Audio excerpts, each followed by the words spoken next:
and I understand the realities of the world while ensuring that we never accepted the status quo as inevitable. I came to realize that this, in and of itself, was a very purposeful form of education. One of my favorite educators, Brazilian author and scholar Paulo Freire, speaks quite explicitly about the need for education to be used as a tool for critical awakening and shared humanity. In his most famous book, Pedagogy of the Oppressed, he states, "No one can be authentically human while he prevents others from being so." Now, I've been thinking a lot about this lately, this idea of humanity, and specifically who in this world is afforded the privilege of being perceived as fully human. Over the course of the past several months, the world has watched as unarmed black men and women have had their lives taken at the hands of police and vigilante. These events and all that has transpired after them have brought me back to my own childhood and the decisions that my parents made about raising a black boy in America that growing up I didn't always understand in the way that I do now.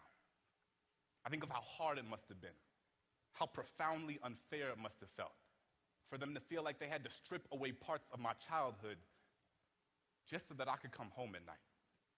For example, I think of how one night, when I was around 12 years old on an overnight field trip to another city, my friends and I bought super soakers and turned the hotel parking lot into our own water-filled battle zone. We hid behind cars, running through the darkness that lay between the streetlights. Boundless laughter ubiquitous across the pavement. But within 10 minutes, my father came outside, grabbed me by my forearm, and led me into our room with an unfamiliar grip. Before I could say anything, tell him how foolish he had made me look in front of my friends, he derided me for being so naive, looked me in the eye, fear consuming his face, and said, "Son, I'm sorry, but you can't act the same as your white friends. You can't pretend to shoot guns. You can't run around in the dark. You can't hide behind anything other than your own teeth." I know now how scared he must have been, how easily I could have fallen into the empty of the night, that some man would mistake this water for a good reason to wash all of this away. These are the sorts of messages I've been inundated with my entire life. Always keep your hands where they can see them. Don't move too quickly. Take off your hood when the sun goes down. My parents raised me and my siblings in an armor of advice, an ocean of alarm bells so someone wouldn't steal the breath from our lungs, so that they wouldn't make a memory of this skin, so that we could be kids, not casket or concrete. And it's not because they thought it would make us better than anyone else. It's simply because they wanted to keep us alive.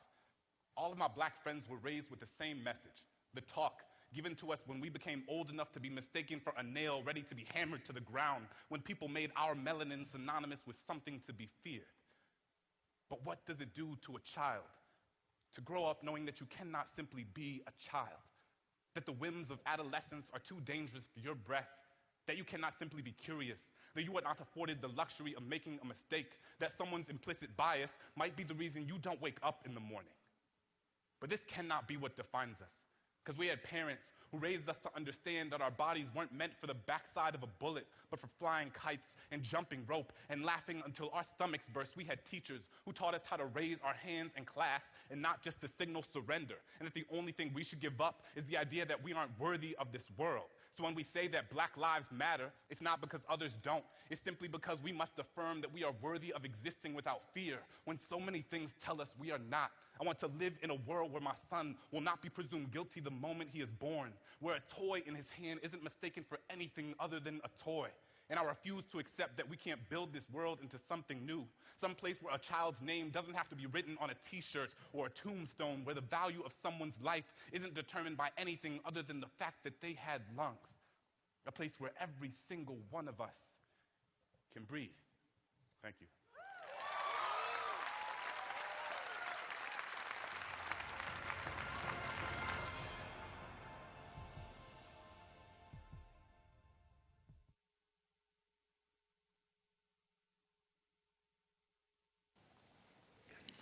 Yes, I'm ready.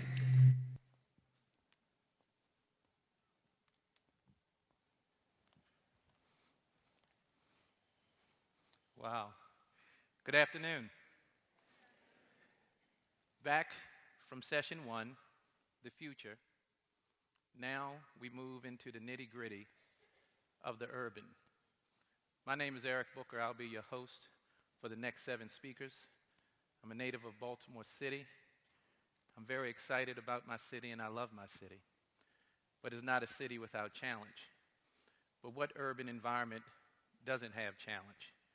Here we are in the 21st century. The 21st century, and we still have cancerous, systemic challenges in our urban environments. I am honored today to bring to you 7 speakers. 7 speakers that will hit your eardrums at his imaginary line called equator and have your brain moving at the speed of thought.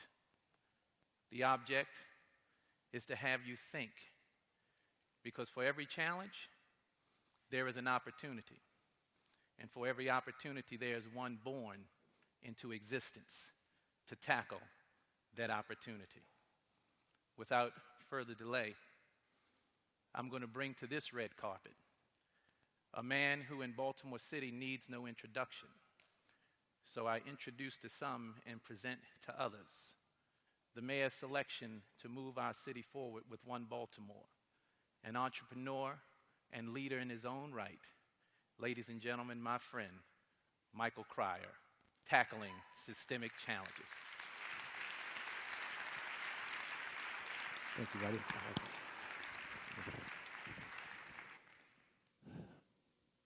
I'm a lifelong resident of Baltimore, a product of great parents, a product of the Baltimore City Public Schools. I am a graduate of Morgan State University.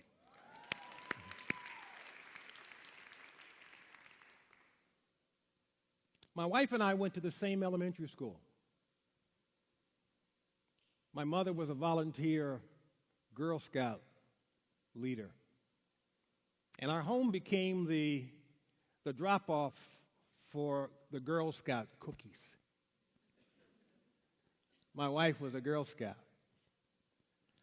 I don't think it went this way, but I like to tell the story that I must have said, I don't want to buy the cookies, but I'll take the Girl Scout. That was 60 years ago. We've been married 43 years. We have a beautiful daughter, a lawyer, a wonderful son-in-law, and 3 beautiful grandsons. They are the guideposts for what we choose to do with the balance of our lives.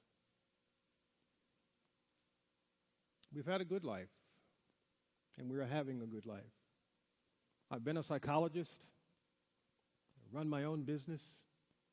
I've had a little bit to do with the election of our first black president. I've been a dean. In fact, I received my first honorary doctorate on this very stage, in this very spot. Drove me again. So life has been good in many ways. But I realized that as good as it was for me and for my family, I realized many, many years ago that it was not true for everyone, and not true for everyone in our city. I learned that in April of 1968, the year Martin Luther King was assassinated. Our city erupted in fire and destruction. And thousands of young boys and men were locked up in jails. So much so that the arena downtown became a holding cell for thousands of young men. Somehow, a son of a state senator and I were able to get passes to go to the jails to take the names and phone numbers for these young men. We had pockets full of dimes to call home and to let their families know where they were. Looking at the faces of these young men with pain and the misery and the sense of loss, it's an image that I shall never forget. Fast forward to April of 2015. And once again, despair and inequality refused to conform to the etiquette to which we'd become accustomed. People have been permitted to think that the parallel universes that we live in permit us to ignore the truth and the reality of the lives that so many people in our city live.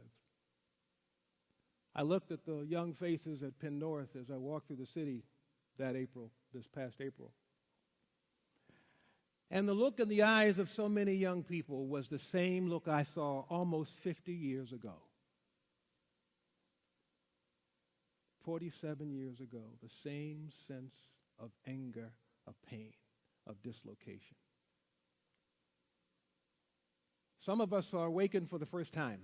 Others are reawakened and reminded that this parallel universe has permitted too many of us to be removed from the solutions to change the lives that affect so many in our city. Irrespective of race or class, we all have a responsibility to improve this place we call home. It isn't unique to Baltimore. It isn't unique to other cities. It happens all over the world, this expression of inequality formed that erupts from years and years and decades of unfairness and injustice. So what do? The mayor, in her kindness, asked me to lead this thing we call One Baltimore. One Baltimore right now is an idea because we certainly do not have one city. We have more people living in different segments, different stations, different moments of challenge and opportunity. The goal is to try to create one Baltimore, but we do not have one city. It is our goal. And so as we think about all of the things that we need to do, we have started with work. We do not see how we have a city that becomes embracing of everyone unless more people are working. If families are not able to provide them for themselves, if we're not able to provide for people the opportunity to achieve a sense of dignity, then we have not made progress. It is not about finding a job or one job or two jobs. It's about how do we create an ecosystem that allows us to put together the components that determine whether or not we have the skill and the will and the means to see to it that people are working. Lance, you know this. We have to do that. We have 20+ thousand jobs in the technology space alone in Baltimore, yet in this region, yet we have people who are not prepared to be a part of that opportunity. Something is wrong. We have school systems where our young people are graduating and they cannot read. Something is criminal. And we have an obligation to ensure that our young people have a chance to be a part not only of the renaissances we create, but the ones they create and choose for themselves. So we intend to see to it that people are working. We are creating this ecosystem not simply for the world of technology, but that people are beginning to see that they can transfer from one industry to another. Yes, you have to work. We're taking people who have had moments of challenge and encouraging them to give up the reality that they've lived with, that way can lead to someplace special. It cannot. You must go to work. You must get up. If you get paid on Friday, you must go on Monday. These are things that we have to teach. These are things we have to insist. Our young people, frankly, if we're being honest, it is unlikely that the businesses in our city think very much about young people in our cities becoming vice presidents of their companies. Let's tell the truth. We know they don't. We don't care, for the most part, whether they graduate or not. But we must, because if we don't, we will have more moments like April. There are thousands of young people in our cities with extraordinary skill, extraordinary abilities, extraordinary want. We must find them, nurture them, put our arms around them, put them in context, put them in relationships with people, with companies, and resources that cultivate, that see to it that who and what they are and what they want to be materializes. If our children are behind, how can they possibly make up if they're going to school on the same schedule every day? You can't simply have summer jobs. We need year-round experiences and exposures that put our kids in a relationship with opportunity and a chance to change their lives. We can do this. We must do this. We need more businesses that understand and appreciate that their capital with a sense of consciousness is valuable. Yes, we need your philanthropy, but we need your guidance, and we need you to open up companies to the people who are willing to work. But maybe most of all what we need is we need as a city and a country to confront the issue of race. Our history of inequality, a history of people being left out of a process because of color, our failure and our refusal to confront those realities will prevent us from ever making the kind of progress we must. Are we hopeless? I don't think so. I'm seeing too much evidence all over our city of people willing and wanting to say something and do something about change, committing themselves, their time, and their money to wanting a different kind of experience. I give a lot of credit to places like Johns Hopkins, Ron Daniels, leading the way, demonstrating how and what we must do as our larger institutions to drive the point that businesses must hire and must purchase. Associated Black Charities and other organizations are leading the conversations in our communities around the matters of race. Our foundations are beginning to understand that maybe they need to have a moment with our communities and to value what communities know about the problems we face. If the solutions that are recommended are only the solutions that we impose on communities, we will be here again. But the people who live in communities know far more than we give them credit for. We must find a way to value and to take full advantage of what they know. It all begins, my friends, with telling the truth. We can live with the dishonesty. We can live with what we attempt to do to inoculate ourselves against the truth, but frankly, we cannot hide. It is before us. Young people, you have an opportunity to free yourselves from the negative energies and the histories that we bear. Over the last few weeks, our city and our country, frankly, has been fascinated with a set of numbers. We've thought about the possibility of being rich and what we could do with that. 3 people won. Maybe 3 families benefit. Well, I want to give you another number, and I want to give you another set of bets. 344. The number of young people, the number of people in this city who died a senseless death to violence. And here's the bet. Let's bet on the future of our young people. Let's bet on the future of our city. Let's bet on the likelihood that we can change these conditions because we care. Let's bet that our world can be different. On behalf of the great people of Baltimore, we are one Baltimore.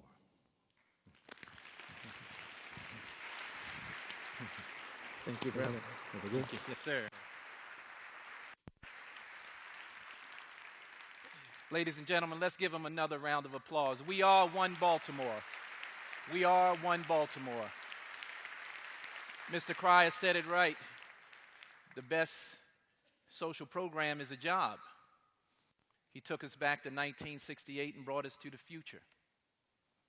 Jobs, industries of the future. What are they? What will we be prepared for? My next speaker, fresh off the plane from China, 36 hours ago. He's present to speak with you all this afternoon. His topic and his book, Industries of the future. Industries of the future. Mr. Alec Ross is well-traveled. He's been around the world a couple of times. So he's seen some things that some of us may not have seen. So as I call him to the red carpet to talk to us about industries of the future, I ask you all to put your hands together for Mr. Alec Ross.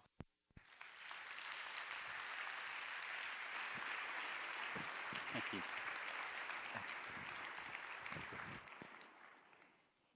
It's 3 o'clock in the morning, and I'm mopping up whiskey-smelling puke after a country music concert in West Virginia. This is my enduring image from college. And it's because, like a lot of my friends, they would be able to take these unpaid internships at investment banks and at law firms, or, get an apartment in Washington, D.C. and work on a congressional staff. But I needed a job that actually paid money. And that meant going home, living with my parents in West Virginia. And in the 1990s, in 1990s where I was living, that meant working as a midnight janitor and on a beer truck. The second most enduring image I have from college was working on that beer truck. We worked 13-hour days. The wheels would roll out of the warehouse at 6 o'clock every morning. And even though the guy who drove the truck looked like Hercules, there were bars that we would not deliver to after noon. We'd drive up into the hills in rural West Virginia. It'd be 8 or 9 o'clock in the morning, and we'd go into the bar with the kegs. And the bar would be nearly filled, and it'd be filled with men who had three things in front of them: a shot glass with whiskey, a can of beer, and their gun.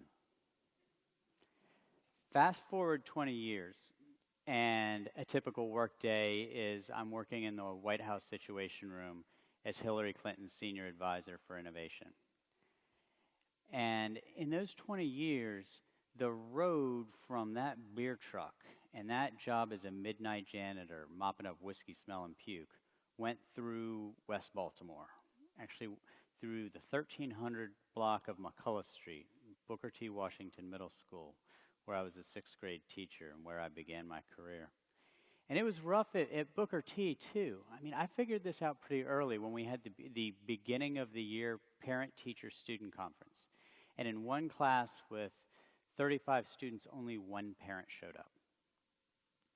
I taught sixth graders. They were 11 through 16 years of age. And I had 2 11-year-old girls get pregnant. 11 years old. These kids had no chance. They had so little hope, so little opportunity. And in the 12 years after I left the classroom, I was able to count up 12 students of mine who had been murdered, who perished on the streets of Baltimore in the 12 years since I taught them in sixth grade. As I was teaching and as I was beginning my career, life was getting tougher in West Virginia too. Oxycontin, crystal meth, obesity, unemployment. These things were growing more and more pervasive. And it was these 3 experiences that I had: midnight janitor and working on a beer truck in West Virginia, teaching sixth graders in West Baltimore, and then, rising up to the top of the government and working in the White House Situation Room on any given day. Those 3 very different sets of experiences gave me some insights that I wanted to share with you today. And the first is that the despair in West Baltimore and in West Virginia come from the same place. They both come from a lack of opportunity and the lack of hope that produces. Over the last 30 years, our economy has changed enormously because of globalization. And what was once America's industrial and manufacturing base disappeared, and our economy transitioned into one that is increasingly technology-rich and knowledge-based. So the jobs that you could have gotten in the port, the factory, the mill, or the mine that gave you a living wage and a pension and health care benefits, those disappeared, and they didn't come back.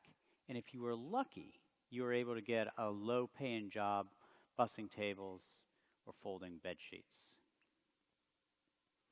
Now, what I'd like to do is give a couple insights about now that so much of Baltimore and West Virginia didn't make it in yesterday or today's industries, what can we do to position ourselves to compete and succeed in tomorrow's industries, in the industries of the future?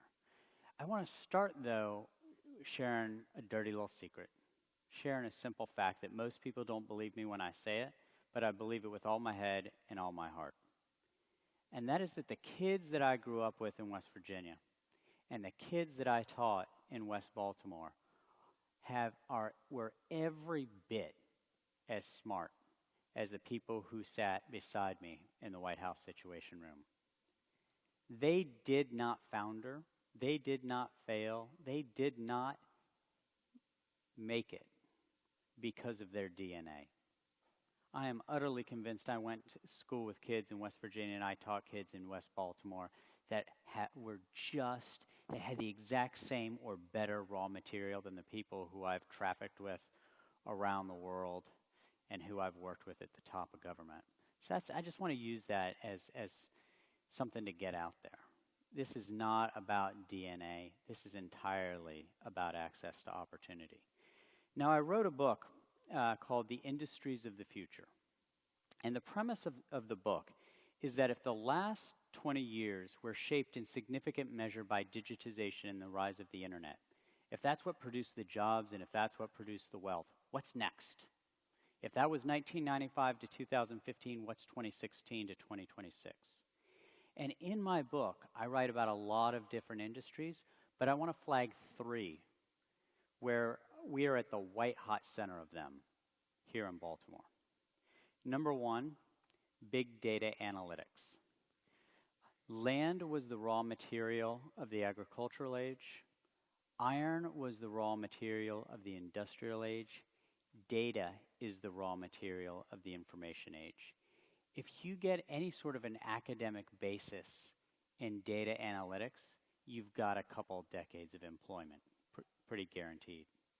If you look across the harbor at that growing, beautiful headquarters of Under Armour, the best way to get a job at Under Armour is not to be a jock.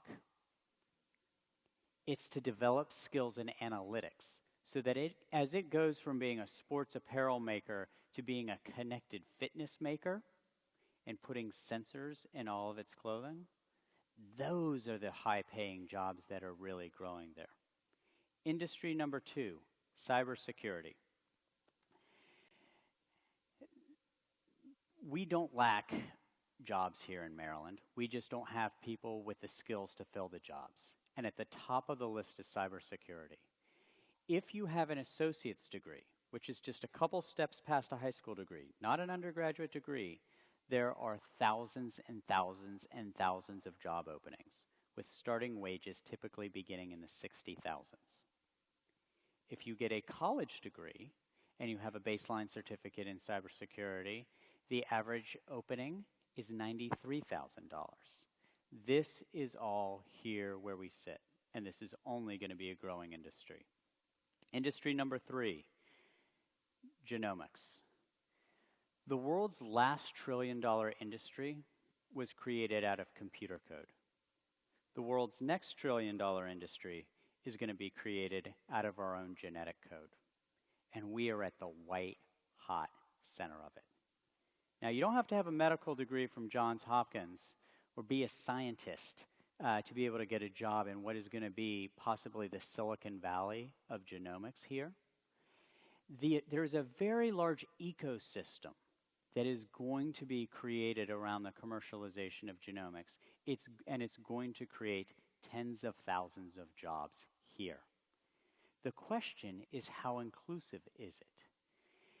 It's a horrible thing to be in a place that is booming where you don't have the skills. In San Jose, which is right in the middle of Silicon Valley, San Jose has more than 4,000 homeless people. So these are 3 big industries that are going to be growing. And I want to flag 3 things that all of us can do who are parents, who are caregivers, or who have young people who we choose to care about and try to steward their well-being. There are 3 things that I think we can do right now to help ensure that they can compete and succeed in the industries of the future. Number one is do not rely on the system to save you.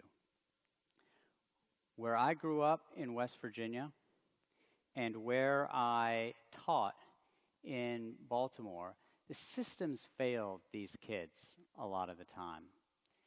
My mother had a nickname, Becky the Barbarian. And she earned that nickname because she was a relentless advocate. She was a relentless advocate for our well-being at school, but then she also insisted we work and we enrich our educations when we get home. I got news for you. I don't care who our next mayor is. I don't care who our next school superintendent is. I don't care who our next police commissioner is. I guarantee you not one of them is the Messiah. Not one of them is going to save you. Save yourself. Save your kids. Hold others to account. Try to change the system, but also hold yourself to account and create your own system so that regardless of what's going on with the city's power structures, you've created a system that ensures that your kids will compete and succeed in tomorrow's economy. Number 2, make sure your kids learn languages, foreign languages and programming languages. And we're now in the excuse-free zone. If you Google Baltimore free computer programming classes, you will get 20 pages of results. Your challenge is not finding a course near you. Your challenge is figuring out which of the 15 good options you have to choose from. And it does not matter what zip code you live in. And if you don't want your kids to leave the house, all you need is an internet connection. The internet today has abundant free ways for your children to learn how to program. What you have to do is migrate them away from gaming, chatting, and surfing, and into learning.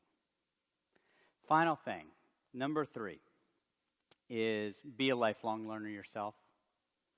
When I think about those 12 kids of mine from Booker T. Washington Middle School who died, they perished. They didn't make it in part because their parents didn't make it. The kids who struggled in West Virginia and in West Baltimore, who I know had the God-given ability, but didn't make it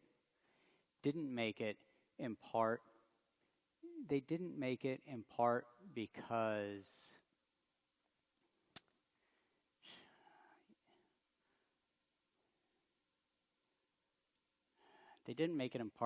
they didn't have parents who were being their best steward. I've traveled all over the world, the equivalent of 25 circumnavigations around the globe.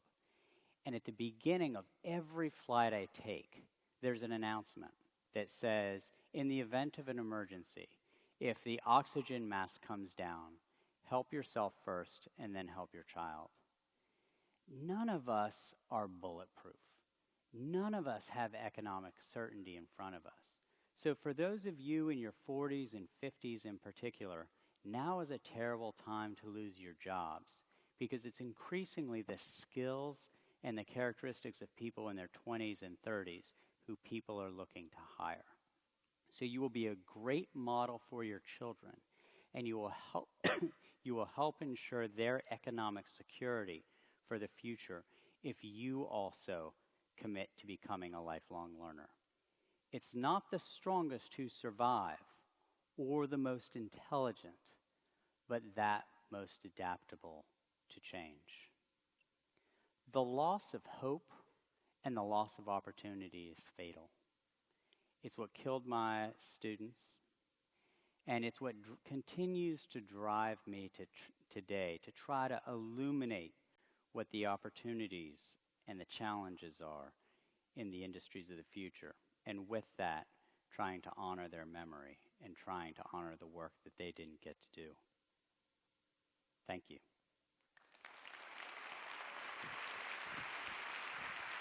Thank you. Thank you. Very well done. Thank you.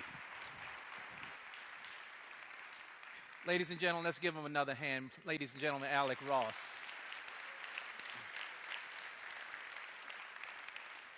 Just want to ask you for a little programming note.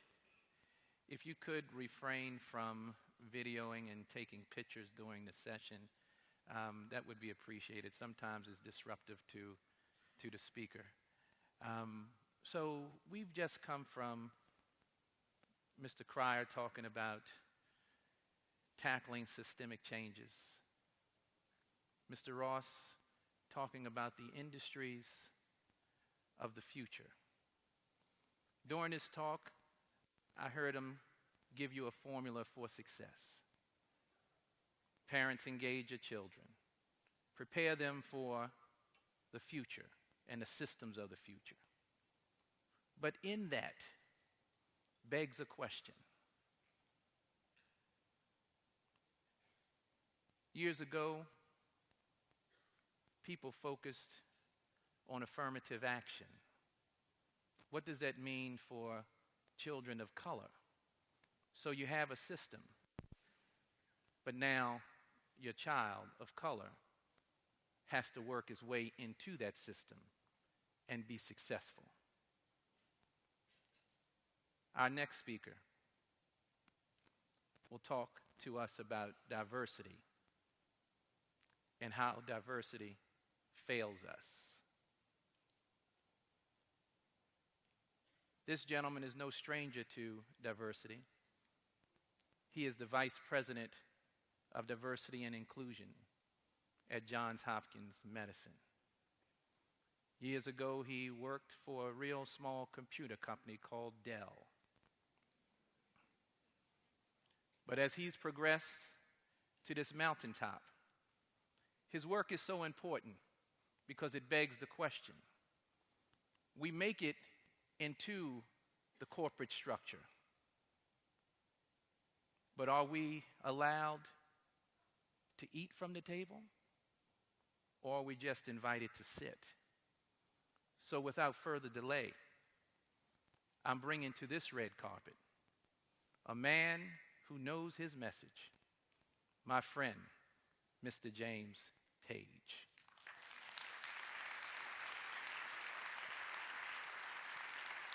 Love you, brother. Thank you very much. I'm really humbled by this invitation to be here at TED. Also, I'm going to take a couple of seconds to acknowledge my parents and wife and children who came here from Ohio and Indiana to be part of this. And since I have this stage and thousands of people, I'm going to take a couple of moments to embarrass my son because I love him so much. We lived in Colorado for a couple of years, and Colorado's high desert, very dry air.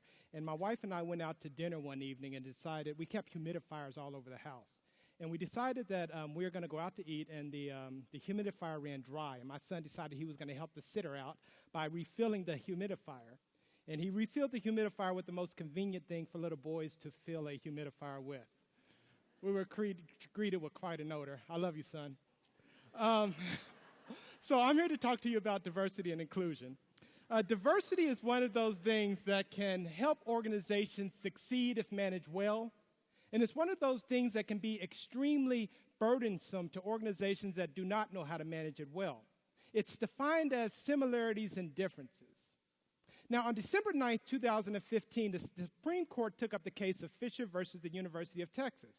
Now, during that case, Judge Antonin Scalia made a comment, and I'm going to play it for you.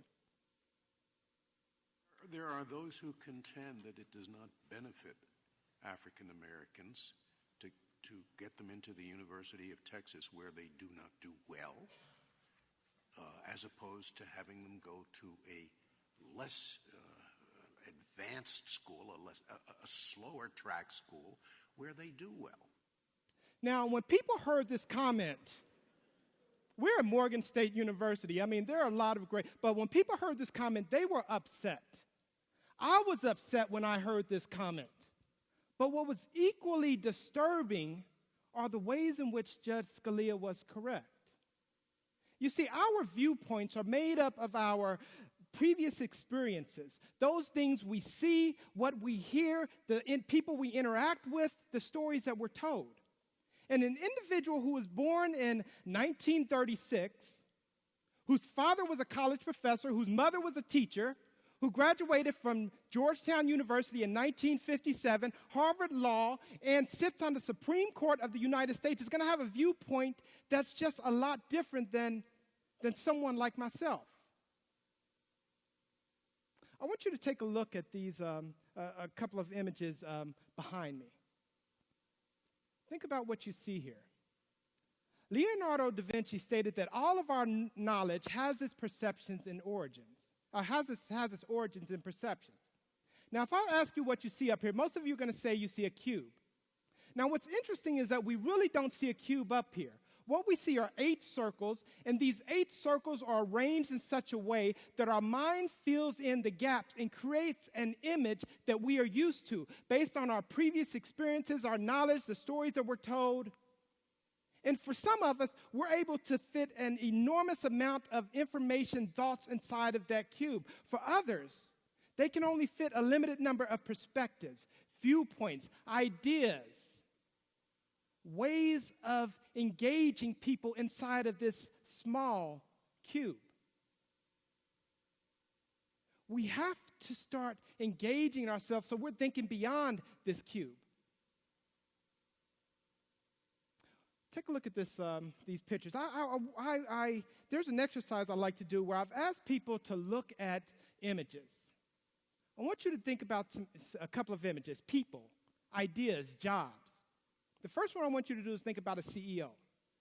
I want you to think about that person's age, their gender, ethnicity, what they wear to work. How tall are they? Are they male, female? What's their hairstyle? Have you got an image of an individual in your head? Now, I could poll each of you, but that would not be practical. But what I did is I went to Google, Yahoo, and Bing, and I typed in CEO. I did an image search. I did a screenshot of the image search, and I just pasted it right into the slides that you're going to see. So here's what came up. Does this image match what's inside of your head? What message does what we see up on this screen send? What does the lack of what we see on this screen send to individuals? Now, the Supreme Court case was about students, college students. We're at Morgan State University. We know what college students look like. But I want you to just think about college students. Have you got the picture in your head? Here's what came up. Does this match that image?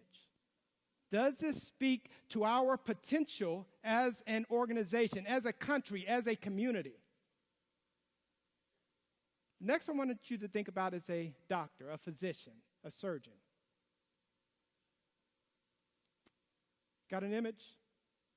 What's the person wear? Male, female, black, white, tall, short, hair color. Here's what came up. Does this match that image in your head? Now, there's one guy up in the corner that's flicking us off because he's upset about the images, but I didn't put these up here. They just are what they are. Next one I want you to think about is a professional athlete. Tall, short, male, female, black, white, hairstyle, uniform. You got the image in your head? Here's what came up.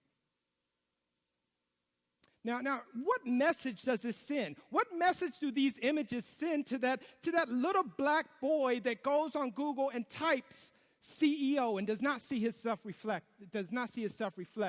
Or a college student, or that little girl that decides she wants to be a CEO and does not see herself reflected. Now, I've got 2 more that I'm going to put up here. They're not jobs, but they're people. The next one is a white male. Got the image? Here's what came up. Now, when you look at these images, there are some very dangerous individuals up here. I know, I didn't get the images. But we also have Brad Pitt up here twice because I guess he's super white male or something. I don't know. but for the most part, this is a clean-cut group of individuals. Now, we did white male, so now we're going to do black male. What comes up? Take a look at these images. Now, there are not people in jail, but there's another message that's being sent here when we look at this image. I'm going to highlight a few of these for you. About a quarter of these images. What message does it send? Not only what message does it send to that little black boy that types in black male and wants to see how he's reflected, but what message does that send to that little Asian girl that wants to understand what's it like to be black? And she sees half of these images up here with men who are not properly dressed. What message does that send to our future? Now, these images are very confining. They fit into a nice, narrow, closed box. These types of this way of thinking, these are the reasons that Judge Scalia is correct. And this type of thinking is also how diversity is failing us. We must begin to think beyond the box. Now, I can't leave this talk with the idea that what Judge Scalia said is not representative of someone whose mind is not trapped into a very small and narrow and confining and dangerous box. My team and I decided we were going to take a look at some data. And we wanted to see why Judge Scalia said some of the things he did. We went and decided to look at what are the colleges and universities with the highest graduation rates in this country. And what came up were Harvard, Yale, and Princeton, with graduation rates of African Americans of 97%, 97%, and 98% respectively. Now someone who was born in 1936, whose father was a college professor, whose mother was a teacher, who attended Georgetown University and graduated in 1957, Harvard Law, and sits on the Supreme Court of the United States, may find this hard to believe, but this is fact. This is our society. We must begin to think beyond these boxes. These boxes are narrow, these boxes are unfair, these boxes are confining, but these boxes are absolutely dangerous. You may ask yourself, why does this matter? In 2014, the public school systems in the United States became a majority-minority institution. In 2044, the white population will become a minority in this country. These boxes are critical, and we must understand what's happening. The perceptions that these boxes are sending are detrimental in some cases. See, either indirectly or directly, these boxes have led to perceptions such as African Americans are amazing athletes but dangerous. That Asians are poor drivers but STEM wizards. That women are poor money managers but excellent caregivers. That gays are unfit to serve in the military but are fashion forward. That Latinos are family oriented but gang members. That white men can't jump and are great leaders. We must push beyond these boxes. My wife and I are both graduates of the University of Texas at Austin, where we received our master's degrees. Clap for my wife, because I've been chasing her for 20-some years, and she still can't lose me. My parents raised 5 black boys from nothingness to see each of these boys obtain their undergraduate and master's degrees while they also obtained their master's degrees and bachelor's degrees as working parents.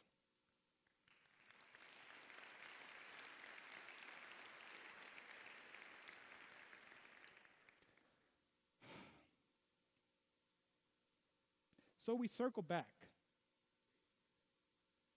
We began to talk about that kid in the humidifier.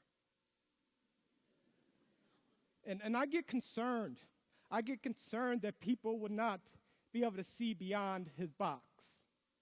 I get concerned that people will see him and not see the potential that he has. I had a white friend say to me that, James, you don't have to worry about your son ending up in Trayvon Martin's situation because of the titles that you hold and the connections that you have. But what my friend did not understand is that I have been followed in stores. What my friend did not understand is I've had guns pointed at me by both police officers and strangers. What my friend did not understand is that I have been detained at a Blockbuster video store by the police for returning a movie to the store. And the manager said I had stolen the movie, returned it to the store, and tried to pay a fine on it. He must have thought I was the dumbest criminal in the world. What my friend did not understand is that I have watched police tanks roll in front of my childhood home, and I have watched my mother harassed by the police as she has unloaded groceries from her car to take them in her house. These boxes are dangerous. These boxes are confining, and they do not allow us to have the future that we need. So I get concerned about raising a black boy in this country that I love. I get concerned that people will not see the man that he can become. I get concerned that he will have to endure what I went through or worse. And although I tell my son to stand up tall, pull his shoulders back, and hold his head high, although I tell him that he always needs to look another man in the eye, although I tell him to choose his words deliberately and to speak articulately, although I tell him to a firm handshake is worth its weight in gold, I tell him to wear a belt at his waist, although I tell him to respect all women, and if I'm not around, find another person in uniform to provide assistance. And although I tell my son to begin every day with his head held high and his shoulders back, you end every day on your knees thanking God for the advantages that you are given. But I get concerned that the people will still not see this young man, who he can become.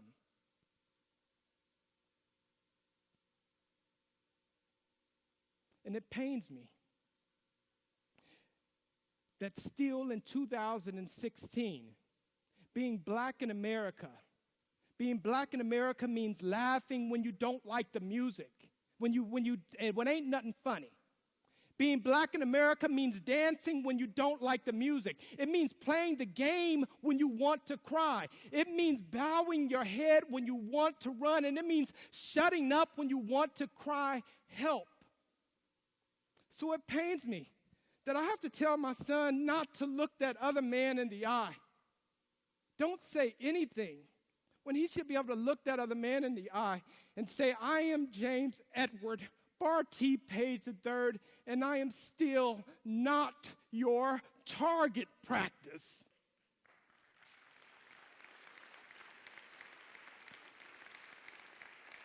But I have to tell him, don't say anything, son. Don't look that other man in the eye. Just come home. Come home and give your dad a big hug. And tell me about your problems. Tell me about your fears. Just always come home.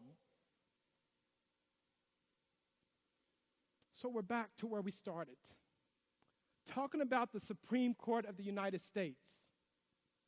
And we must begin to set goals that will help our community, our city, our country, our world become more accepting of diversity, of true diversity. And these goals will not be easy. Destroying these boxes will seem impossible at times. We will stumble, we will falter, and we will fail. But a worthy goal is always worth working for. Judge Scalia spoke about his theory of blacks and slower tracks from the mind trapped in a small, confining, narrow, and dangerous box. I had to explain this to my 3 children, the oldest who's off to college next year. My son looked at me with eyes that were both not understanding and fearful. And he went up to his room. He got on his computer and came back downstairs a few minutes later. He put a crumbled piece of paper from his pocket with writing on it. And my beautiful, amazing, intelligent, smart black boy sat on the couch and talked to me about what he had learned in those couple of minutes about the Supreme Court, and asked me about one of my fraternity brothers, Thurgood Marshall. And he began to read from this piece of paper. Here's what he said. A child born to a black mother in a state like Mississippi has exactly the same rights as a white baby born to the wealthiest person in the United States. It's not true, but I challenge anyone to say it is not a goal worth fighting for. A quote from Supreme Court Justice Thurgood Marshall. Thank you.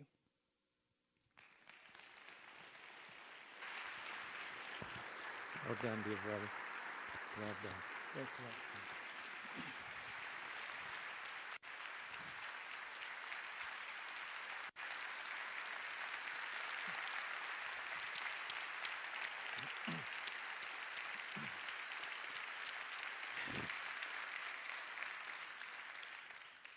Wow. Wow. Talking about invisible boxes. Boxes that contain thoughts. Sometimes folks need a checkup from the neck up. Would you all agree? Well, we talked about systems and tackling big challenges. We've talked about industries of the future. We've talked about diversity and how diversity fails us. I told you all to put your seatbelt on, because as these speakers speak, their words hit that imaginary line in your ear called the equator, and it has your brain moving at the speed of thought. So here we are, moving on to public health as an urban solution. Public health as an urban solution. When we look at the things that happen in urban cities, some of it, homelessness, mental health challenges, a lot of stuff that we might not understand. I know that I don't, not my area of expertise. But the next lady that I bring to this red carpet is my colleague as we do the work in the city of Baltimore. She's no stranger to TEDx. She's been in this space before. She's been on this red carpet.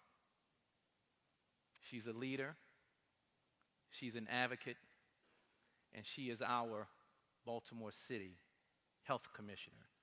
Put your hands together, ladies and gentlemen, for Dr. Lena Wen. Thank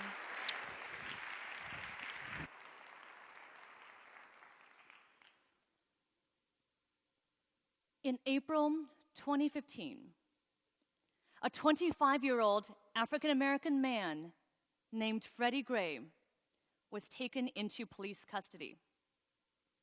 A week later, he died of his injuries, including a broken neck.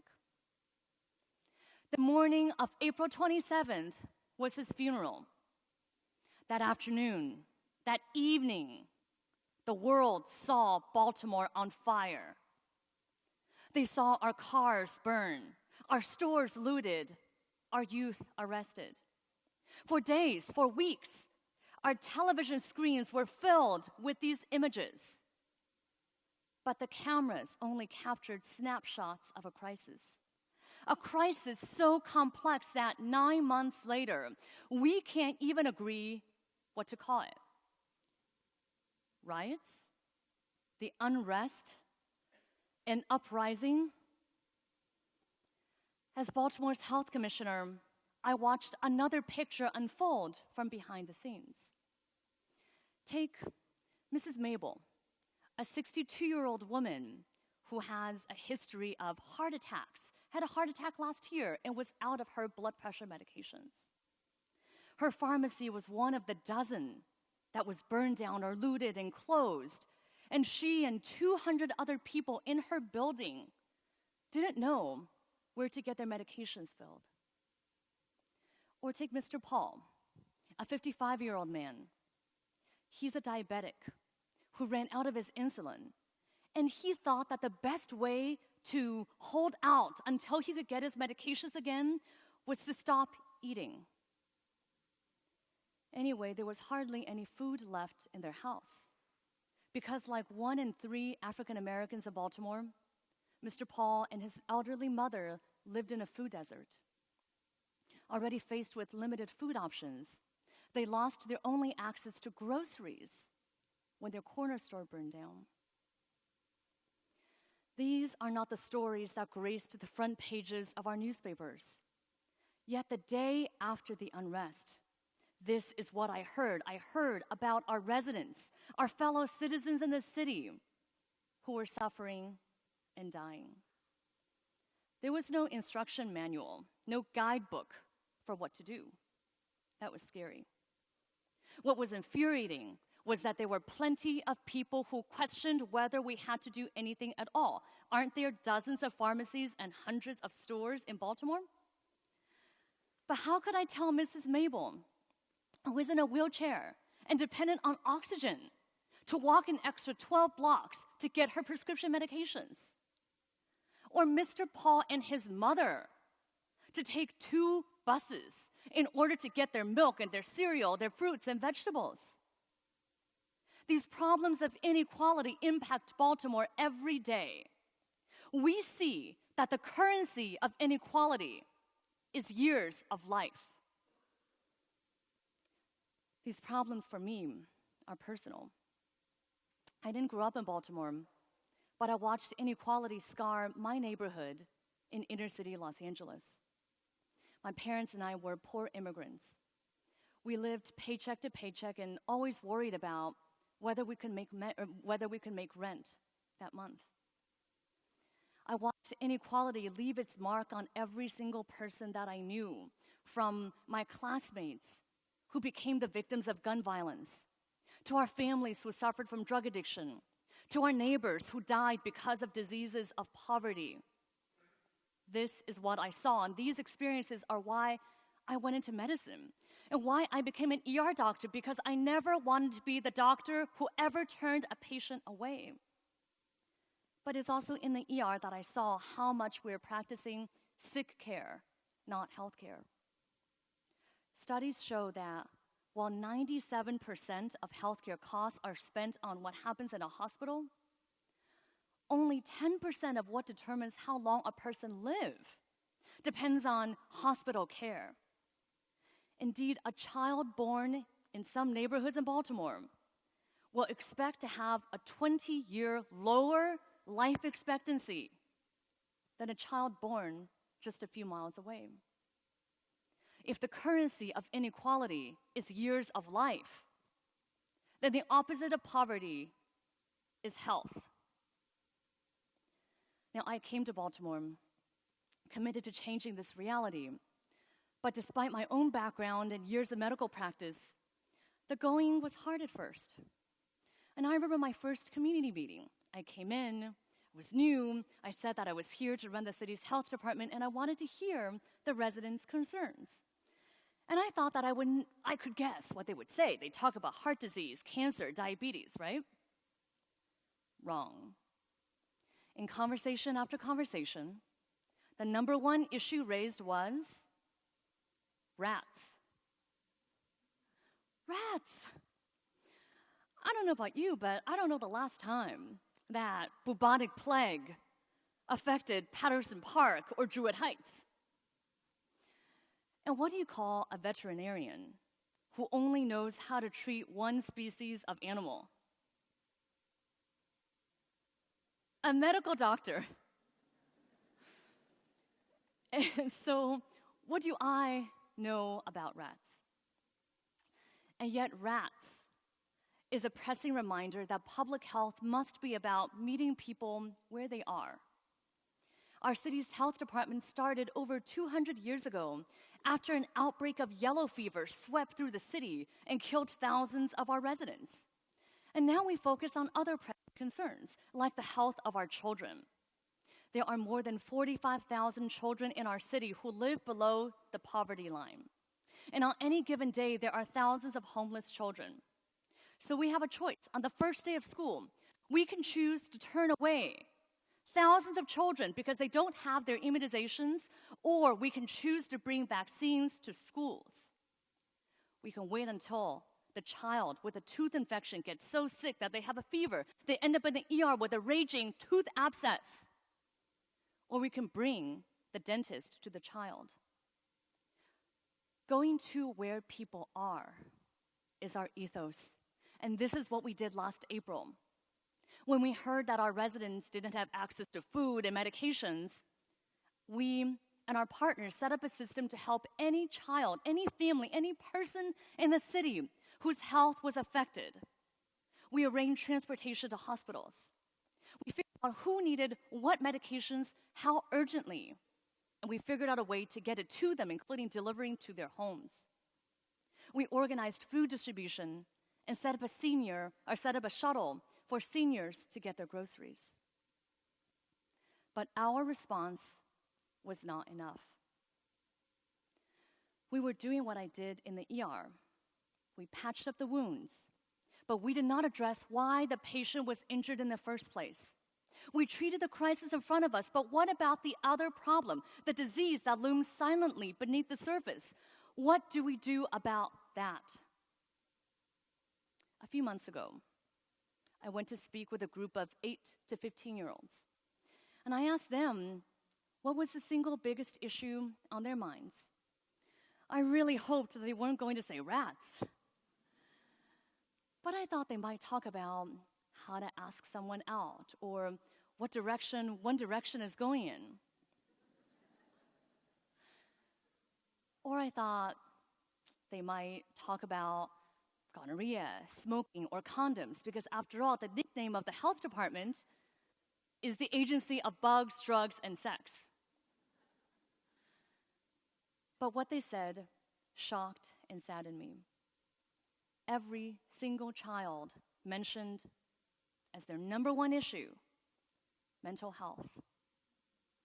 They didn't use those words, but they talked about being terrified walking to school, about having flashbacks of watching their uncle, their brother, their sisters getting shot and killed in front of them, about trauma, the trauma of being handcuffed in the school cafeteria in front of their classmates and then tossed into the back of the police car, the trauma of growing up so poor that they wouldn't know whether they would have food on the table or a bed to sleep in that night, the trauma of being the only person in their household who gets up in the morning because everybody else is addicted to drugs. I asked these children, some of whom were just in the 3rd grade, how many knew someone close to them who had died. And every single child raised their hands. Research shows us that this deep trauma breeds violence, and violence leads to more trauma. But public health can push back to interrupt that cycle and allow us to address poverty and discrimination. Let me show you how we can do that. First, I want to hear from you. How many of you are sick and tired of hearing only the bad stories of terrible things that come out of the city? Anybody sick of that?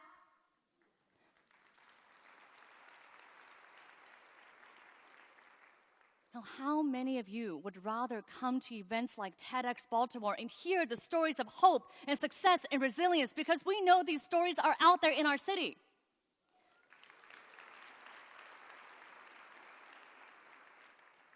Well, I hope you will help me share this story. In 2009, Baltimore had one of the worst infant mortality rates in the country are at the same rate as babies who were born in the middle of countries that had civil war. Unacceptable. The health department and our partners set up a program called Be More for Healthy Babies, where we had, among other things, nurses, social workers, community health workers visiting pregnant women in their homes to teach about safe sleep practices, breastfeeding, and smoking cessation. Within 4 years, we achieved the lowest infant mortality rate the city has ever seen.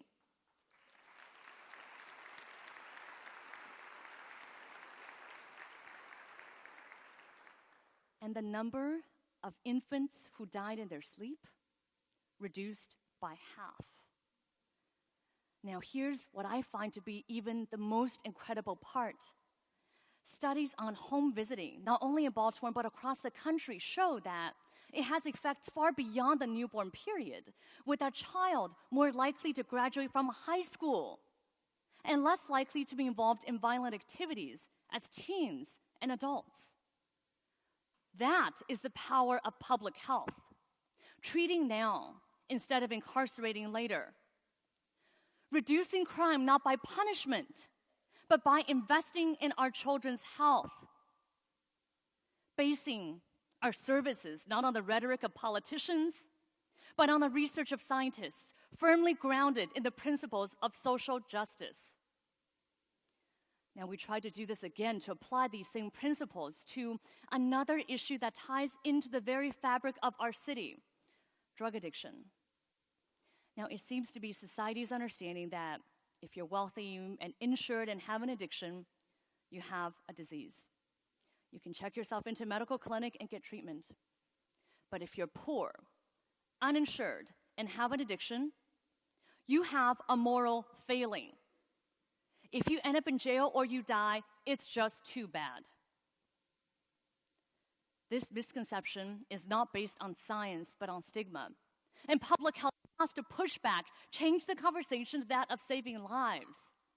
This is why last year we launched a citywide strategy where we focused on saving lives, on getting the antidote medication, naloxone, into the hands of every resident.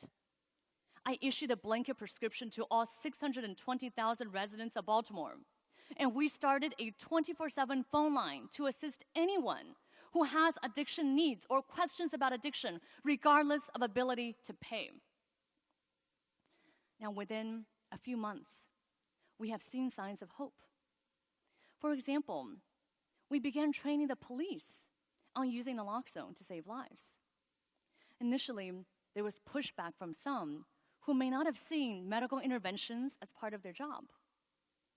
But in the first month of the police carrying naloxone, 4 officers used it to save the lives of 4 citizens. I just attended a training where the officers were competing with each other about how they wanted to be the next person to save a life. I mean, what a remarkable change of mentality. Our police commissioner himself has said that the war on drugs won't.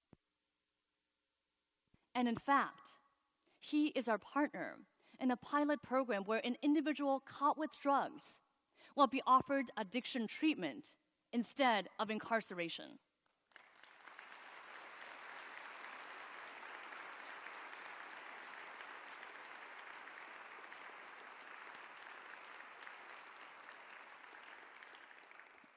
Now we have another program that I want to tell you about, where we hire recently returned citizens to walk the streets of Baltimore and interrupt crime where they see it happening. Last year, these Safe Streets employees mediated 880 acts of violence or acts of argument, conflict. And it was determined later that 80% of these 880 conflicts were likely or very likely to result in violent injury. Now, these individuals are so effective at their job because they are the most credible messengers.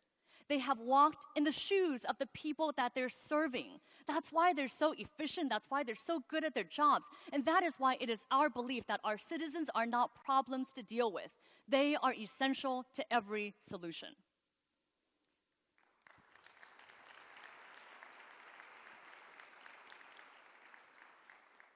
Now, there's another critical part of the solution that I want to mention. Right after the unrest last April, my staff and volunteers and I went door to door in affected areas to let people know about the food access and prescription access programs that we had set up. We got 2 questions. First, what candidate is this for? This was 2 days after the unrest, and people really thought that we were campaigning. Second question, what survey is this? Because we got one last week. Now, our residents weren't trying to be sarcastic or unfriendly. They were genuinely expressing that they always saw us there to serve our needs, not theirs. They asked us for understanding and action, but what they were used to was drive-by compassion. On the morning of April 27th, at Freddie Gray's funeral, I remember one of our local heroes, and a man that I admire very much, Congressman Elijah Cummings, looking out at this church, this huge swarm of people who filled the church and streamed out onto the street, and he asked, did anyone recognize Freddie Gray when he was alive? Did anyone see him? Did anyone hear him? Public health's moral imperative is that we see the people that society chooses not to see, that the media chooses not to portray, like Mr. Gray or Mrs. Mabel or Mr. Paul. To hear the individual that society casts aside and are given no voice. To recognize the underlying problems, like how Freddie Gray himself was lead poisoned as a child.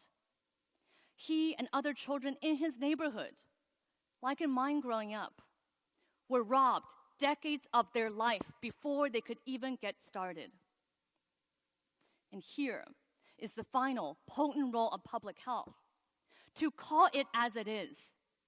We must do it because we have the research of scientists on our side, and that is what must trump the rhetoric of politicians.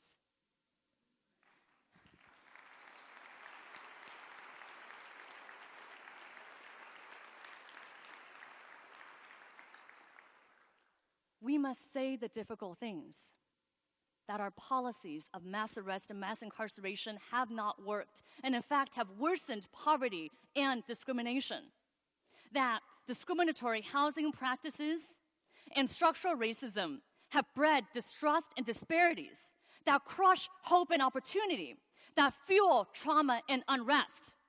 That poverty is a public health issue. If you agree with me, say it with me, that poverty is a public health issue. Next, that violence is a public health issue. That violence is a public health issue. And third, that racism is a public health issue. Racism is a public health issue. And that public health must be and is a powerful social justice tool for us to level the playing field of inequality. But maybe you're wondering, I'm listening to all of this, maybe it sounds good, but I'm not the health commissioner, I'm not in public health. What can I do? And here's what I would answer.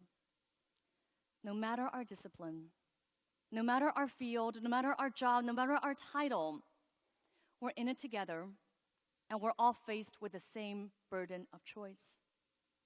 We can accept the image we see that's presented to us, or we can choose to dig deeper and go to where people are. We can be content with calming the crisis, or we can choose to then tackle the underlying problems. We can accept the rhetoric we hear, or we can choose to call it as it is. We can see the big problems like poverty, violence, and racism and say that it is insurmountable. It is not my job, not my problem. Somebody else needs to deal with it. Or we can choose to channel our angst into action, no matter our field, no matter our job. What if you're in education? What can you do about poverty, violence, and racism? What if you're in the private sector, in business, in tech? What if you're in the arts, in the media? What can we all call out as unhealthy, illogical, and unjust? I leave you today with a final thought. All of us in the room know that Baltimore is at a critical point in our history. Those of us who love our city, and all of you out there watching who love yours, this is our chance to push back, to rise above the ugly parts of our past, and strive for equity and justice. So ask yourself this: what can I bring to this cause? What do I choose? Knowing that if it's not me, who? If not now, when? What will I do for my city today? Thank you very much.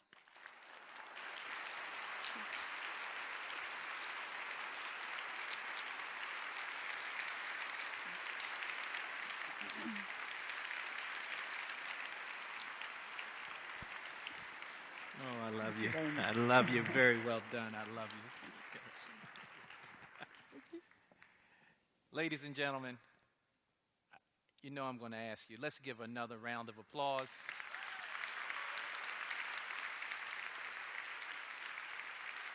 It is so good to have a colleague that's interested in public health and not private wealth. That's our doctor, our health commissioner, Dr. Lena Nguyen. So as we move to our next speaker, Dr. Nguyen alluded to some things that revolve around prisons, things that lead us into those cages. Racism, racial inequities, mental health. You heard her talk about the children that struggle with mental health every day. They might not call it that, but imagine growing up seeing people die around you all day long. Rats. Trust me, I know. I'm the code enforcement guy in the city. So I get those calls. And it's so good to have a colleague that will go out on the street and knock on doors and not just sit behind a desk and collect a check.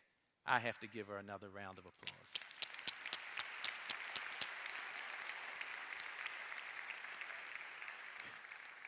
So our next talk, watch this. Beyond reform, abolishing prisons.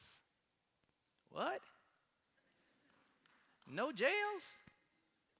Beyond reform, abolishing prisons.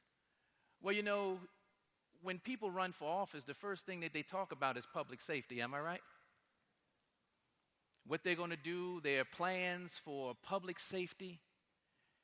And I have a speaker that's going to come to this red carpet that's saying, you know, we have to go beyond reform. Let's abolish prisons. Wow. I'm trying to get my mind around that. And I told you all up front that this was going to be an exciting session, didn't I?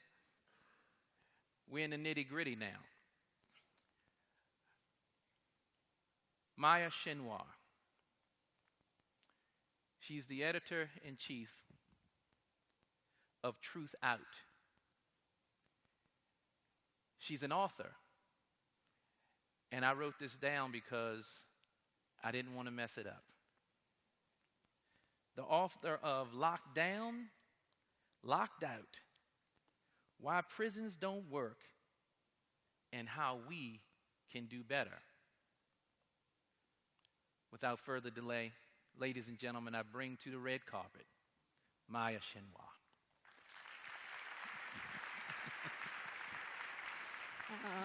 Thank you. Thank you.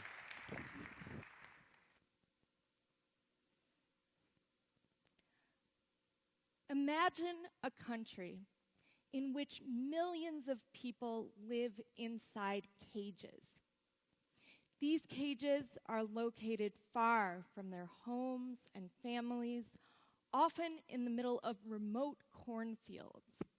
Some people are caged for 5 years, 10 years, 20 years, sometimes their entire lives. It's not just anyone who ends up in a cage in this imaginary country. It's the society's most marginalized people, people who are already oppressed, already vulnerable. Now, you probably know I'm not actually talking about an imaginary country. I'm referring to the United States of America. This country contains less than 5% of the world's population, but almost a quarter of the global prison population. We have the highest incarceration rate in the world. 10 million children in this country have experienced parental incarceration. They've been torn from a parent. Beyond that, 70,000 children have themselves been living in cages. And we do cage our most marginalized people. As the prison activist and scholar Angela Davis has said, prison has become our response of first resort to so many of society's problems, from poverty to homelessness to mental illness to drug addiction. And overwhelmingly, it's poor people and people of color who are caged.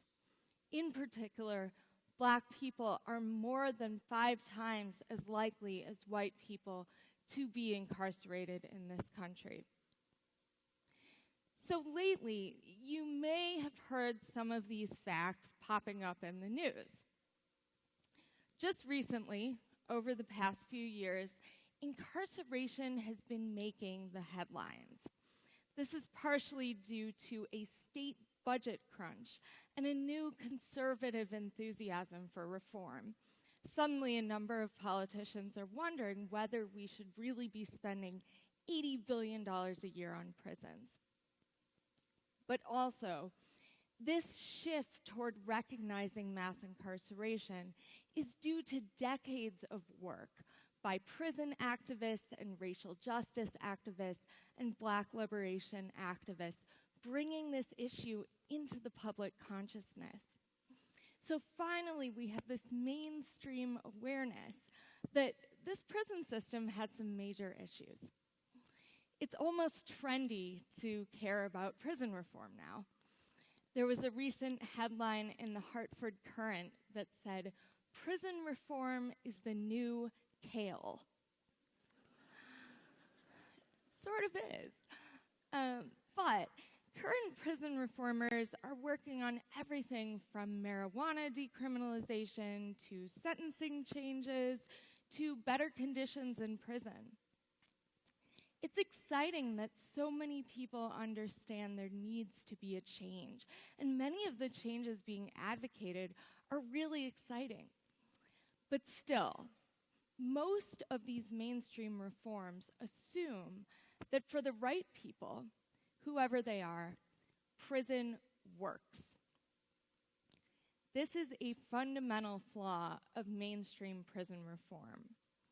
This idea that if we just change a few things, the correctional system can indeed function as a correctional system.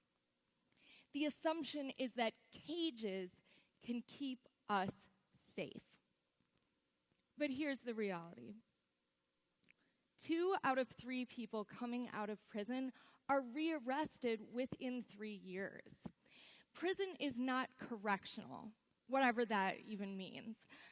Prison is a cycle. So how does that cycle function? Well, first of all, the same people are targeted again and again by police. Policing in this country is grounded in white supremacy and in anti-Black racism. So most of us have at some point in our lives committed an act that could be considered a crime.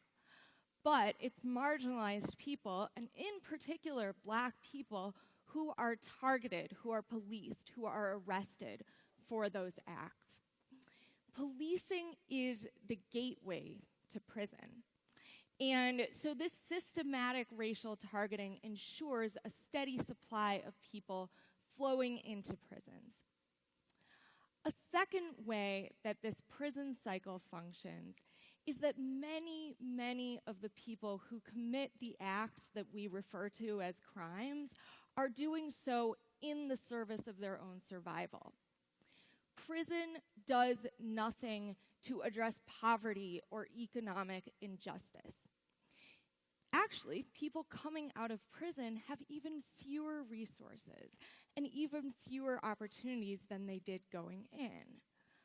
Plus, they are emerging from prison with a felon label, and that label makes them even less able to get jobs and housing and education. And very often, they return to criminalized acts in order to survive. A third way that this cycle of prison functions is that hurt people hurt people. So, yes, when we think about the people who are incarcerated for violent crimes, often we don't think about the fact that most of them have been victims of violence in the past. And so prison does not help people heal. Actually, prison continues that violence that people have experienced.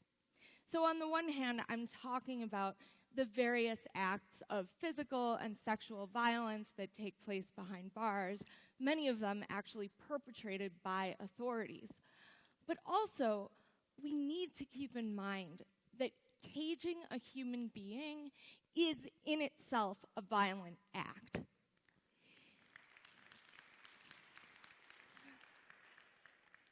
The trauma of prison stays with people after they leave prison, and it perpetuates that cycle of harm and violence.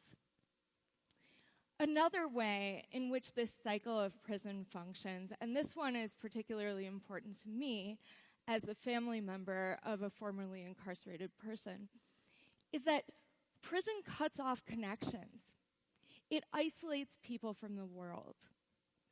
When you cut someone off from their family and their loved ones and their community, you are setting them up for failure. You're cutting the ties that provide support and motivation. Even the Bureau of Prisons recognizes this. They say that the number one predictor of whether or not someone will reoffend is whether they have support from their family. But what they don't acknowledge is that prison itself breaks down those vital links. Now, what are the rippling effects of breaking down those links? Well, let's think about those 10 million children who've experienced parental incarceration. What does that do? Well, those children are more likely to live in poverty. They are more likely to drop out of school. And they are much more likely to go to prison themselves. Prison produces more prison. We can see this in the fact that prison has not eliminated itself. The correctional system hasn't corrected itself out of existence. Instead, it has grown. It's expanded by 500% over the past 40 years. And at this point, even mainstream social scientists are starting to say that prison is criminogenic. It causes crime. So meanwhile, we need to think about the victims of crimes. What does prison do for them, for crimes in which there actually is a victim? Well, first of all, it might provide some sense of vindication and temporary safety. And we have to take that seriously. We do need practices of accountability in our society. But prison does not provide reparations for people who've experienced harm. It does not provide resources for them to heal.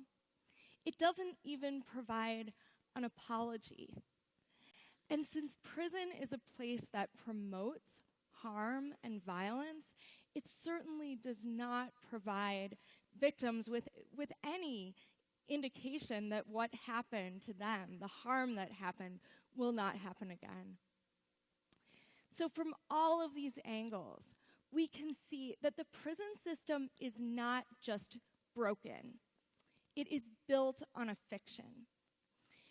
The problem with the current talk around modest sentencing reforms is that, as the prison abolitionist scholar Ruth Wilson Gilmore has said, we have taken a detour into reform for a few while there is no change for the many.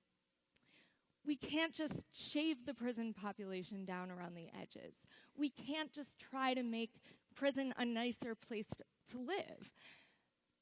For a human being, there is no such thing as a good cage. We need to dig deeper than reform. So let's picture a different imaginary society. This is a society without human cages, without a prison system. So you might ask, what replaces prison? Well, let's think about that for a second. Prison is this one institution that is supposed to address everything from drug possession to serial murder. How can we possibly think that one thing can address thousands of disparate issues in disparate communities?